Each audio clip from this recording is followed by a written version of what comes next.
জাতির স্বার্থে বিভাজন ভুলে আবারও ঐক্যবদ্ধ হওয়ার আহ্বান জানিয়েছেন ফ্যাসিবাদ বিরোধী আন্দোলনের দুই গুরুত্বপূর্ণ নেতা, জাতীয় নাগরিক পার্টির দক্ষিণাঞ্চলের মুখ্য সংগঠক হাসনাত আব্দুল্লাহ ও অন্তর্বর্তী সরকারের তথ্য উপদেষ্টা মাহফুজ আলম। বৃহস্পতিবার পৃথক ভেরিফাইড ফেসবুক পোস্টে তারা এই আহ্বান জানান।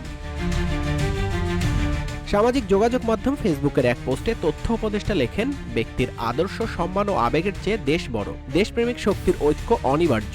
আগেকার যে কোনো বিভাজনমূলক বক্তব্যের জন্য আমি আন্তরিকভাবে দুঃখিত। সরকারে আর একদিনও থাকলে অভ্যুত্থানের সব শক্তির প্রতি সম্মান ও সংবেদনশীলতা রেখে কাজ করতে চাই। RICL TMX, যুগের পর যুগ স্থাপনা থাকে মজবুত। সামাজিক মাধ্যমের পোস্টে মাহফুজ আরও লেখেন, পুরাতন বন্দোবস্তের বিভেদকামী স্লোগান ও তকমাবাজি যা বৃহত্তর জনগোষ্ঠীকে হত্যাযোগ্য করে তোলে, সেগুলো পরিহার করলেই আশা করি ভবিষ্যৎ রাষ্ট্র গণতান্ত্রিক ও অন্তর্ভুক্তিমূলক হবে। সামনে দীর্ঘ পরীক্ষা উল্লেখ করে তিনি বলেন, বাংলাদেশের শত্রুরা ঐক্যবদ্ধ ও আগ্রাসী। সার্বভৌমত্ব ও গণতান্ত্রিক সকল প্রতিষ্ঠান হুমকির মুখে। দেশপ্রেমিক জনগণ যারা জুলাই অভ্যুত্থানে ঐক্যবদ্ধ ছিলেন, তাদের সামনে দীর্ঘ পরীক্ষা। এ পরীক্ষা ঐক্যের এবং ধৈর্যের। এ পরীক্ষা উতরে যেতেই হবে।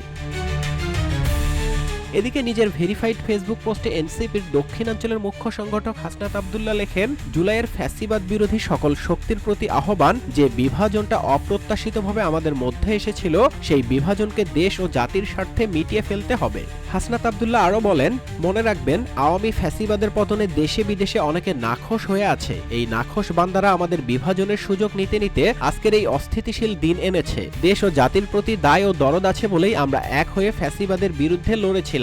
এবার আমাদের ঐক্য দরকার দেশ গঠনে, কারো ব্যক্তিগত স্বার্থে নয়।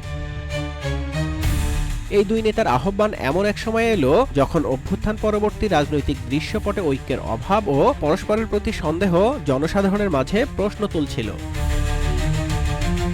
নিউজ ডেস্ক, রূপালী বাংলাদেশ।